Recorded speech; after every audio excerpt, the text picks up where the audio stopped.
demonstrates clearly that whilst we may not all have a shared history, we have common ambitions for a better future, working together to build resilience and respond to global challenges. Behind the palace's polished calm, a discovery quietly detonated everything King Charles believed he understood.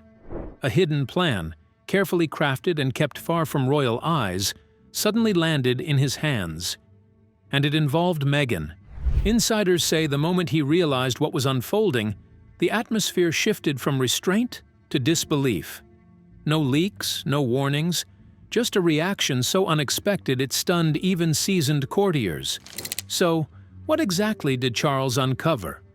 Why was it kept secret for so long, and how did his response change the royal game forever? When the crown was forced to pay attention, it began not with a public scandal or a newspaper headline, but with a discreet message delivered through the most guarded channels of the palace. King Charles was informed, quietly and without ceremony, that a sealed intelligence briefing from Kensington Palace required his immediate attention. The urgency alone made it unlike anything that had crossed his desk before. This was not framed as another Sussex disagreement, nor as reputational fallout to be managed with careful words and time. The document carried a stark classification that cut through all ambiguity. Immediate royal security risk. From the moment those words were spoken, the atmosphere around the king shifted. Charles had lived long enough within the institution to recognize the difference between family turbulence and something far more dangerous. He was told, in measured but unmistakable terms, that the contents of the briefing were never intended for public consumption. This was not material to be spun, softened, or countered through media channels. It was information gathered for the crown alone, prepared with the expectation that once read, it would demand action rather than commentary. As the briefing was outlined, the gravity of it settled in. At its center was Meghan Markle, not as a figure of controversy or public debate, but as the focus of a covert, long-term operation that had been unfolding quietly and methodically. This was not about interviews, documentaries, or grievances aired through sympathetic outlets. The intelligence suggested planning that stretched far beyond public narratives, operating in shadows where press cycles offered no protection and denial offered no defense. What troubled the king most was not merely the existence of the operation, but its scope and intent. He was informed that this was not a short-lived effort or a reactive campaign born from emotion. It was described as sustained, calculated, and forward-looking, with consequences that would not be felt immediately but over time. The implication was chilling in its simplicity. This was something designed to influence the future, not rewrite the past. As details were carefully summarized, one conclusion became impossible to ignore. The operation did not threaten a single individual, nor did it aim solely at damaging reputations. It posed a direct risk to the stability of the monarchy itself. The future line of succession, the integrity of the royal household, and the quiet protections that had always surrounded the next generation were all drawn into question. For a king who had waited decades to ascend the throne, the realization struck deeply that the institution he now led was being challenged in ways he had not anticipated. Charles listened without interruption, his expression controlled, but those closest to him could sense the weight of what he was absorbing. This was not anger in the familiar sense, nor personal hurt. It was the dawning awareness that restraint, which had so often been his instinct, might no longer be an option. The rules had changed, and so had the stakes. When the briefing concluded, there was a pause, brief but heavy. Then the king spoke with a clarity that left no room for interpretation. He did not ask for summaries, nor reassurances. He did not suggest delays or consultations at some later date. He issued a single directive, firm and absolute. He wanted full access to everything, every document, every detail. No filters, no redactions, and no one, no matter how sensitive the connections involved, would decide for him what he was allowed to see. Now, what did the king discover in the sealed files? And how far will the truth shock the monarchy? Stay with us. The truth hidden behind the seals. Once King Charles demanded unfiltered access, the briefing unfolded in full. layer by disturbing layer. What had first been presented as a serious concern now revealed itself as something far more calculated and enduring. The intelligence confirmed the existence of the flash drive first uncovered at Kensington Palace, but it also went beyond it, connecting scattered fragments into a single, coherent picture. At the center of that picture was Meghan Markle, named explicitly and repeatedly, not as a peripheral influence but as the driving force behind an operation that had been quietly active for 18 months. The scope of the strategy was laid out with unsettling precision. This was not a broad or symbolic challenge to the monarchy. It was sharply focused on the next generation: Prince George, Princess Charlotte, and Prince Louis. Each child was referenced individually, not as part of a family unit, but as separate subjects, each with their own projected timelines and vulnerabilities. The language of the documents was cold and methodical, describing surveillance patterns, behavioral observations, and long-term access planning with a detachment that stripped away any illusion of innocence. King Charles absorbed these details in silence as aides explained how the operation functioned. Royal routines had been monitored, not in obvious ways that would trigger immediate alarms, but subtly through patterns, schedules, and secondary sources. Informants embedded within royal circles had been used to gather information that never appeared in public records. These were not strangers or outsiders, but individuals with proximity, people whose access made their involvement especially alarming. What stood out most was the timing. The plans were carefully aligned with future succession milestones, moments when pressure, visibility, and expectation would naturally intensify for the children of Prince William. The briefing made clear that this was not about immediate interference. It was about positioning, about being present and prepared when influence would matter most. The realization landed heavily. This was not an attack on today's monarchy, but on tomorrow's. For Charles, this marked a turning point. Until then, much of the Sussex turmoil had been viewed as deeply personal, painful, but contained within family boundaries. What lay before him now shattered that assumption. This was no longer a situation that could be addressed through private conversations or patient distance. The involvement of Meghan Markle, documented so extensively and with such clarity, elevated the issue beyond Prince William's household. It crossed into the realm of constitutional concern, touching the very foundation of the Crown's continuity. As the documents continued, a pattern emerged that was impossible to ignore. Every step of the strategy assumed time was on its side. The planning extended years ahead, moving quietly, waiting for moments of transition and vulnerability. And in that realization came a stark, almost unbearable truth for the king. The operation had been designed to continue regardless of who sat on the throne. It did not require his presence or his approval. In fact, it anticipated his absence. That understanding changed everything. Delay, which had so often been a tool of stability, now revealed itself as a risk. Each day of inaction would allow the strategy to advance further, deeper, and closer to its intended goals. As the final pages of the briefing were set before him, Charles no longer saw this as information to be weighed at leisure. He saw it as a countdown already in motion, one that demanded immediate and decisive response. Because waiting was no longer neutral, it was dangerous. But can the Crown stop the strategy before it's too late? Or is the countdown unstoppable? Stay glued. Patterns the Crown could no longer ignore.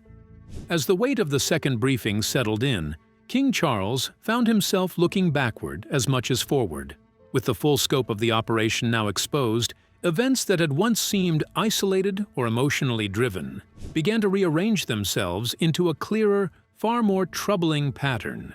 Disputes involving the Sussexes that had previously been framed as personal grievances or misunderstandings no longer stood on their own.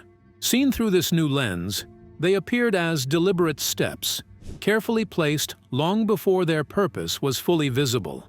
Charles reflected on years of media pressure that had flared and faded in predictable cycles. At the time, each wave had seemed reactive, driven by hurt feelings or perceived slights. Now, the briefing made clear that these moments of intensity were not random. They were used to test responses, measure public sympathy, and identify weaknesses in the palace's approach to silence and restraint. The repeated public portrayal of victimhood, once tolerated in the hope that time would dull its impact, emerged as something far more strategic. It created a narrative shield, one that allowed more complex actions to take place behind a wall of public emotion. Even the periods of quiet took on new meaning. What had been interpreted as withdrawal or disengagement now appeared calculated. Strategic silence, the document suggested, was used to reset public attention, allowing pressure to build elsewhere without attracting scrutiny. Each pause created space for planning, for alignment with future moments, and for the careful positioning that had now come into view. For Charles, this realization was deeply unsettling. It suggested patience had not been a sign of reconciliation, but of preparation. The briefing then turned to information the king had not previously been fully aware of. He was told of Catherine's growing unease months earlier, when small but persistent irregularities around the children began to surface. Questions asked too precisely at school events. Familiar routines noticed by unfamiliar faces. At first, these concerns had seemed too fragmented to justify alarm, but Catherine's instincts, shaped by years of protecting her family within public life, had not allowed her to dismiss them entirely. Acting quietly, she had sought outside guidance, leading to an investigation connected to individuals with experience in MI5-linked security work.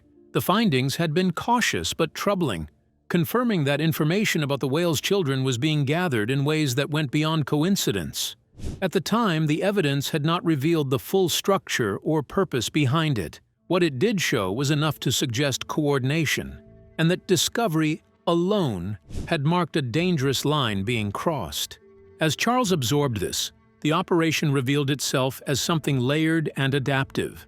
It was designed to function even when parts of it were exposed, with different strands operating independently, but toward the same long-term objective. This was not a single plan that could be disrupted by one intervention. It was a system built to endure scrutiny, adjust tactics, and remain unseen unless all the pieces were viewed together. The king felt a profound shift in his understanding. The events that had caused years of strain within the family were no longer just emotional conflicts or unfortunate public disputes. They were elements of a broader effort that relied on time, distraction, and misinterpretation. The realization was sobering and, in its own way, clarifying. Nothing about what had unfolded was spontaneous. Nothing had been driven by impulse alone. As the final connections fell into place, Charles reached a conclusion that could no longer be avoided. This had never been accidental, and treating it as such had only allowed it to grow. So, was it truly accidental, or a carefully orchestrated plan that even the king couldn't ignore? Keep watching. When duty outgrew blood. By the time the third briefing ended, the room around King Charles no longer felt like a space for private reflection. It had become something closer to a command center. Senior advisors, security specialists, and constitutional aides now spoke with a gravity that left no doubt about how far the situation had moved beyond family tension. What had begun as a deeply personal concern involving Meghan Markle and the Wales children was now being defined in stark, institutional terms. The message was clear and repeated without hesitation. This had crossed out of domestic territory and into matters of national security. Charles was warned that the implications reached far beyond emotional harm or reputational damage. The structure of the plan, its timing, and its long-range focus made it uniquely dangerous to the monarchy itself. Future kings were not merely being spoken about in theory, they were being quietly prepared for as points of leverage. Advisors explained that influence, once embedded early and patiently, could reshape loyalty, perception, and authority years later without a single public confrontation. The threat lay not in noise, but in persistence. Internal division, they cautioned, was one of the most powerful weapons against any institution. The operation attributed to Meghan Markle did not rely on direct confrontation with the crown. Instead, it worked by introducing fractures between generations, between duty and emotion, between public role and private identity. If left unchecked, it could weaken the monarchy from within, making future reigns vulnerable before they even began.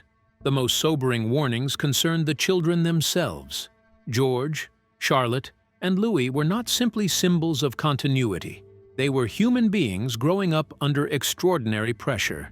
Any attempt to observe, study, or influence them outside the protective boundaries of the royal household exposed them to manipulation at moments when they would be least equipped to recognize it. Advisors stressed that safeguarding the children was inseparable from safeguarding the crown. One could not be achieved without the other. Charles listened as the consequences of inaction were laid out plainly. Choosing silence now would not preserve peace. It would establish a precedent that future threats could exploit. It would signal hesitation where certainty was required. And perhaps most dangerously, it would suggest that the monarchy could be pressured into restraint, even when its core responsibilities were under threat. The king felt the weight of history pressing in. He understood better than most that monarchs are often judged not by what they intend, but by what they allow. Protecting family quietly had always been an instinctive response, a way to limit damage and avoid escalation. But this moment demanded something different. The advisors made no attempt to soften that truth. They reminded him that the crown existed not to shield itself from discomfort, but to endure. As Charles considered the choice before him, the personal cost was unmistakable. Public action would close doors forever. It would harden lines that might otherwise blur with time. Yet the alternative, retreating into discretion, would leave the institution exposed and the next generation unprotected. There was a pause, brief but decisive. Then the king made his position known. He would not allow the future of the monarchy to be negotiated in silence or shaped by covert agendas. The crown would not hide, hesitate, or apologize for defending itself. In that moment, Charles chose duty over blood, authority over comfort, and responsibility over restraint, fully aware that once taken, this path could not be reversed. So what do you think drove the king to choose duty over blood? Was it loyalty, survival, or something darker? Stay tuned. The order that changed everything. Once King Charles made his choice, the shift was immediate and unmistakable. What followed was not a dramatic announcement or public confrontation, but something far more powerful: quiet authority exercised with precision. Within hours, the atmosphere inside the palace changed. Senior aides understood that the matter was no longer theoretical. The king had decided, and his decision carried weight that reached far beyond personal relationships or private sympathy. Charles authorized a coordinated response that moved on several levels at once. Legal advisors were instructed to prepare actions that would operate across jurisdictions, including the United Kingdom and California, where Meghan Markle was based. These were not symbolic gestures. They were carefully structured measures designed to stop any ongoing activity, prevent future attempts at access, and establish firm boundaries that couldn't be ignored or negotiated away. The emphasis was clear: containment first, consequences second. At the same time, intelligence and security channels were activated quietly but decisively. Individuals connected to the information flow were identified, reviewed, and flagged. There was no appetite for delay and no tolerance for ambiguity. The operation attributed to Meghan Markle was no longer treated as a family concern or media problem. Internally, it was reclassified, placed under a category reserved for threats requiring absolute discretion and full institutional cooperation. This reclassification alone marked a historic turning point. What made the king's response so striking was its restraint. There were no leaks, no briefings to friendly outlets, no effort to shape public sympathy. Charles understood that public noise would only provide cover for countermoves. Silence, in this moment, was not weakness, it was control. Every instruction moved through private channels, documented carefully, executed without flourish. Those involved would later describe it as the most disciplined intervention they had ever witnessed. Prince Harry's position was addressed with equal clarity. For the first time, he was no longer viewed through the lens of family reconciliation or emotional complexity. In the internal discussions authorized by the king, Harry became a variable, an unpredictable factor whose choices could either limit damage or deepen it. The palace no longer planned around his sensitivities. It planned around risk. Behind closed doors, advisors acknowledged that this approach would permanently alter relationships. There would be no return to informal understanding, no quiet resetting of boundaries after time passed. Charles accepted this fully. Protecting the crown meant accepting losses that could not be measured publicly. The monarchy, he knew, had survived for centuries, not by avoiding hard decisions, but by making them when hesitation became dangerous. What stunned even those closest to him was how final his instructions were. There were no trial measures, no phased responses, no wait-and-see options left on the table. Every order assumed full follow-through. Every safeguard assumed resistance. Charles was not reacting emotionally. He was sealing doors deliberately, knowing they would never reopen. As the machinery of law, security, and institutional authority moved into place, one truth became undeniable. Meghan Markle's strategy had been built on patience and time. The king's response was built on certainty. And certainty, once exercised at this level, leaves no room for reversal. By the end of that day, those tasked with carrying out the king's will understood they were witnessing something rare. A monarch acting not out of anger or pride, but out of obligation to a future he would not live to see.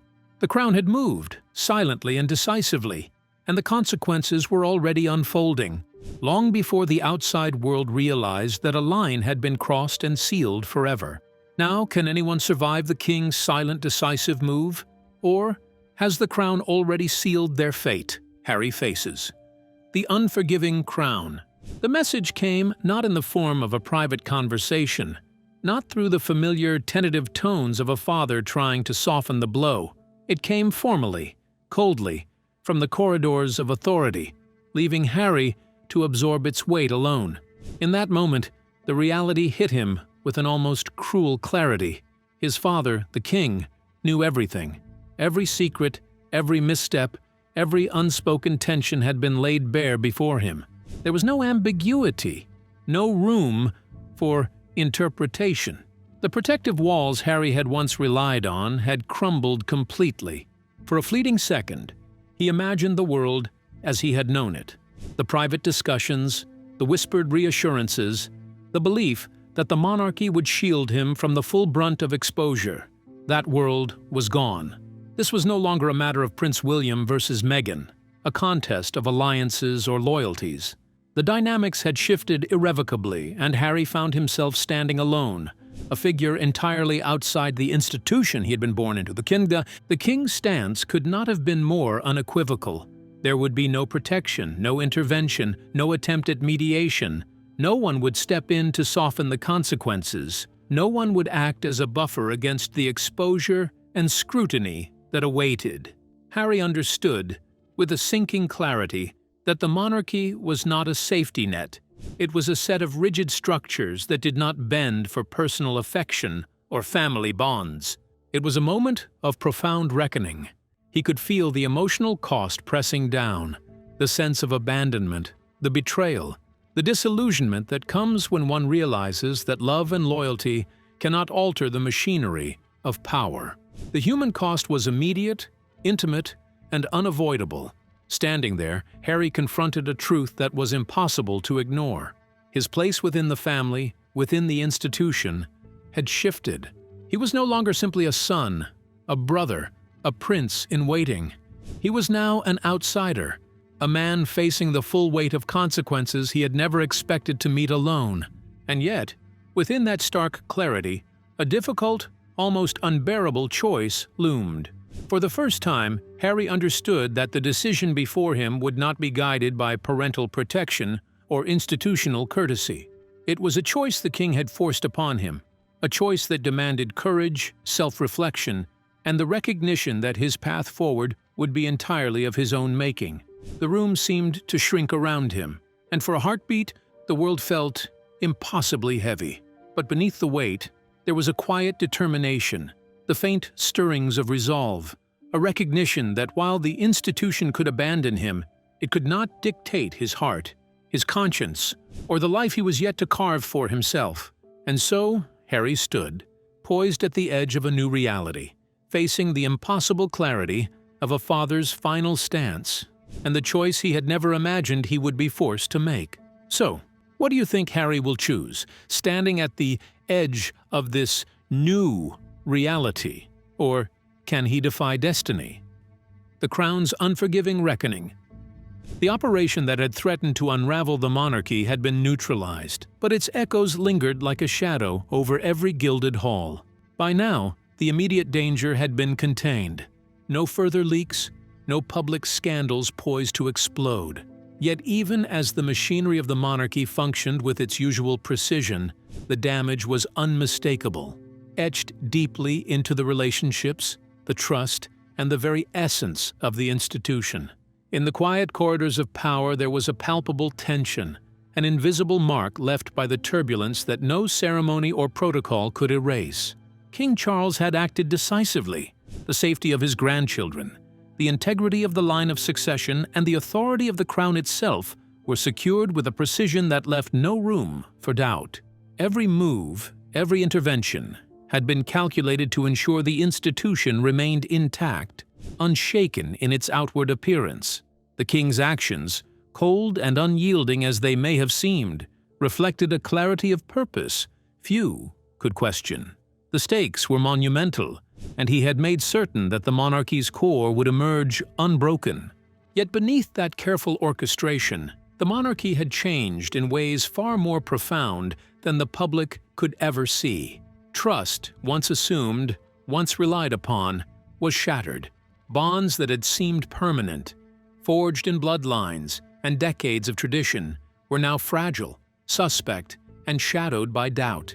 Family lines, previously unquestioned, had been redrawn, and even the most intimate relationships carried the weight of suspicion.